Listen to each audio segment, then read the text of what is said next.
Dear viewers, আসসালামু আলাইকুম। খান safety academy থেকে আমি ইমতিয়াজ আহমেদ খান আপনাদের জানাচ্ছি আন্তরিক শুভেচ্ছা।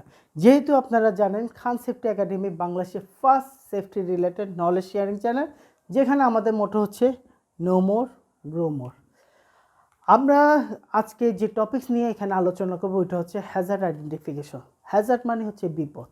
বিপদ কীভাবে আইডেন্টিফাই করা হয় ওইটাই হচ্ছে আজকে আমাদের বিষয়বস্তু। যেখানে আমি যে টপিকস কভার করব ওটা হচ্ছে difference between Hazard and risk. মানে হ্যাজার্ড মানে হচ্ছে বিপদ আর রিস্ক মানে হচ্ছে ঝুঁকি। ঝুঁকি আর বিপদের মধ্যে পার্থক্য কি, যেখানে অনেকে আমাদের হ্যাজার্ড আর রিস্ককে গলিয়ে ফেলি, ওটা আপনাদেরকে ইজি করে দেওয়ার জন্য classification of hazard, that means হ্যাজার্ডের প্রকারভেদ, হ্যাজার্ড আইডেন্টিফিকেশন মেথড, কোন পদ্ধতিতে আমরা হ্যাজার্ড আইডেন্টিফাই করতে পারি।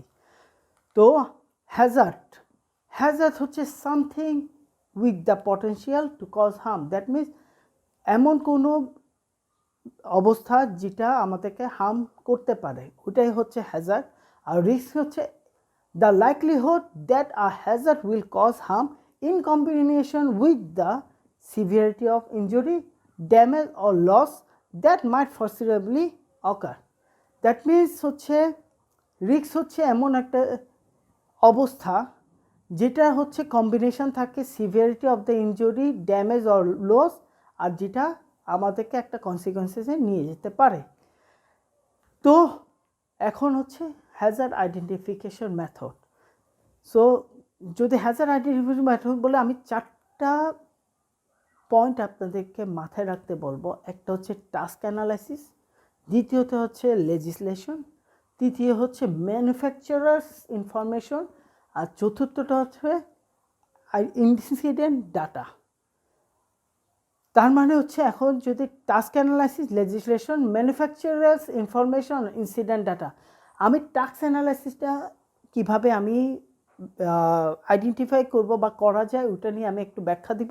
ওখানে একটা মেথড আছে, ওটা হচ্ছে SRIDIM method, SREDIM, SRIDIM method. That means যদি আমি এটাকে ভাগ করি, SRIDIMকে এস দি হচ্ছে সিলেক্ট দ্য টাস্ক, আর দি হচ্ছে রেকর্ড দ্য স্টেপস ও স্টেজেস অফ দ্য টাস্ক, ইদি হচ্ছে evaluate the risk associated each step, চতুর্থ হচ্ছে develop the safe working method or procedure, আইডি হচ্ছে implement the safe working method, আর লাস্টে এমডি হচ্ছে monitor to ensure it is effective.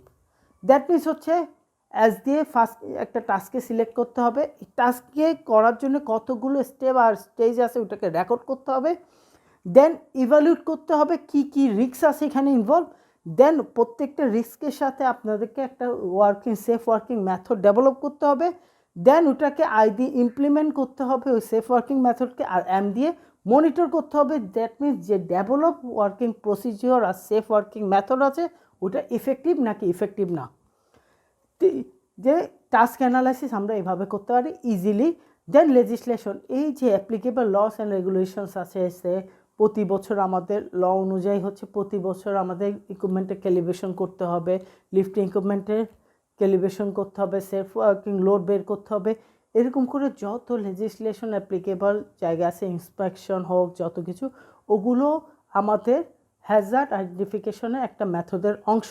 That means করা হয় না, দ্যাটস আ হ্যাজার্ড। কারণ কি, এটা না করার কারণে যে কনসিকোয়েন্সেস ওটাই আমাদের বিপদ ডেকে আনবে।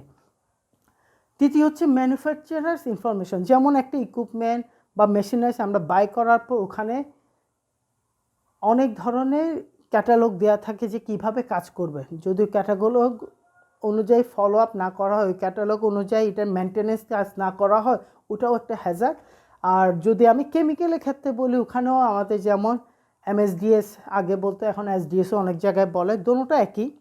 সো MSDS বা SDS, that means material safety data sheet or safety data sheet, ওখানেও যদি আমরা ওই কেমিক্যাল হ্যান্ডেলিংটাও যদি ঠিকভাবে না করি, ওটাও আমাদের জন্য একটা হ্যাজার্ড। আর চতুর্থত বলবো ইনসিডেন্ট ডাটা, দ্যাট মিনস হচ্ছে প্রিভিয়াস যে রেকর্ডের ইনসিডেন্ট আছে ওগুলো যদি আমরা ঘাটি বা সেম অ্যাক্সিডেন্ট হচ্ছে দেখি, তার মানে ওই জায়গাগুলোতে এখনও হ্যাজার্ড ইনভলভ হয়েছে। সো যে মেথড বা সেফটি প্রিকশন নেওয়া হচ্ছে ওটা এখনও ইফেক্টিভ না।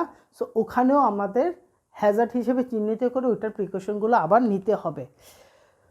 এটা হচ্ছে হ্যাজার্ড আইডেন্টিফিকেশন 4টা অবস্থা যেটা আমি আপনাদেরকে ব্যাখ্যা করলাম। এখন হচ্ছে হ্যাজার্ডকে ব্রডলি ক্লাসিফাইড করা হয় ইন্টারন্যাশনালি, যেটাকে 5টা হচ্ছে ফিজিক্যাল হ্যাজার্ড, যেটা হচ্ছে সরাসরি ফিজিক্যালি হ্যাজার্ডের সামনে ইনভলভ, যেটা হচ্ছে ইলেকট্রিসিটির দ্বারা হতে পারে, ওয়ার্কিং অ্যাট হাইট থেকে পড়ে গেলে হতে পারে, রেডিয়েশন, ভাইব্রেশন, মানে ফিজিক্যালি যেসব আমাদেরকে হার্ম করে, যেমন নয়েস হতে পারে, হিট হতে পারে, ট্রিপ হ্যাজার্ড হতে পারে, মুভিং মেশিন পার্টসের সাথে যদি অ্যাক্সিডেন্ট হয়ে যায়, ভেহিক্যাল, এগুলো হচ্ছে ফিজিক্যাল হ্যাজার্ড, যেগুলো আমাদেরকে ফিজিক্যালি হার্ম করে। এখন আসি আমরা কেমিক্যাল হ্যাজার্ডসে, দ্যাট মিনস হচ্ছে things that cause harm because of their chemical characteristics. That means যে কেমিক্যালগুলো আমাদের শরীরগতভাবে ড্যামেজ করে ওগুলো হচ্ছে কেমিক্যাল হ্যাজার্ড। দ্যাট মিনস হচ্ছে লিড, মার্কারি, সালফিউরিক অ্যাসিড বলি, সিলিকা বলি, কেমিক্যাল ডাস্ট বলি, যেগুলো ইন্টারনাল অর্গানও আমাদের ক্ষতি করে থাকে, ইন্টারনালি আমাদের হার্ম করে থাকে। এবার আসে 3 নম্বরে biological hazard, that means living micro organism that cause disease or ill health to our body.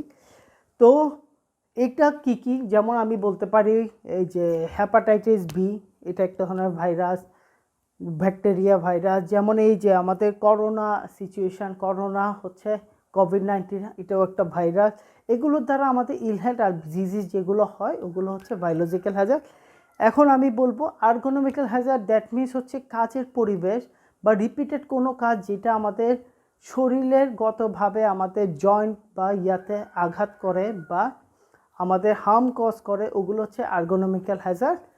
এরপর আসি ফিজিক্যাল হ্যাজার্ড, দ্যাট মিনস যে কাজের মধ্যে আমাদের মেন্টাল স্ট্রেস জড়িত বা কাজ করে যাচ্ছে বডি স্ট্রেস, মেন্টাল স্ট্রেস জড়িত, যেগুলো বডি থ্রুতে পোস্চার বা মুভমেন্ট বা a condition sometimes refer to the post traumatic stress disorder, যেটা পরেও হয়ে থাকে, এগুলোকে আমরা সাইকোলজিক্যাল হ্যাজার্ড বলি। এই হ্যাজার্ড আরও কিছু আছে, বাট ব্রডলি ক্লাসিফাইড এই 5 ভাগে করা যায়। 5 ভাগে করলে আমরা ইজিলি করতে পারি। এনভায়রনমেন্টাল হ্যাজার্ড হচ্ছে এটা ডিফারেন্ট ব্যাপার। এখানে এনভায়রনমেন্টালি যেটা আমরা সরাসরি করে, আর বড় এনভায়রনমেন্টালি হচ্ছে এটা বড় এনভায়রনমেন্টালি যেটা আমাদের পুরো এনভায়রনমেন্টাল ইম্প্যাক্ট অ্যাসপেক্ট চিন্তা করে, এটা এনভায়রনমেন্টাল হ্যাজার্ড। এইটা এই জন্য এখানে আমি বাদ দিয়েছি। ব্রডলি ক্লাসিফাইডের জন্য এই 5টা হ্যাজার্ডই হচ্ছে মেইন। সো যদি আপনাদের কোনো কোশ্চেন থেকে থাকে বা জিজ্ঞাসা থেকে থাকে, এটা হচ্ছে আমাদের সাথে কন্ট্যাক্ট করতে পারেন বা জানাতে পারেন, বা আপনাদের কোনো টপিক্সের ব্যাপারে যদি ইন্টারেস্ট থাকে যে জানতে চান আমাদের থেকে, তাহলে আমাদেরকে ইমেল করুন khansafetyacademy@gmail.com। যাওয়ার আগে বলবো প্লিজ সাবস্ক্রাইব এবং শেয়ার করুন আমাদের ভিডিও, যাতে অ্যাওয়ারনেসটা ছড়িয়ে যেতে পারে। আর সবার শেষে আমি বলবো সবার জন্য, আমাদের জন্য নো মোর গ্রোমা। ধন্যবাদ সবাইকে।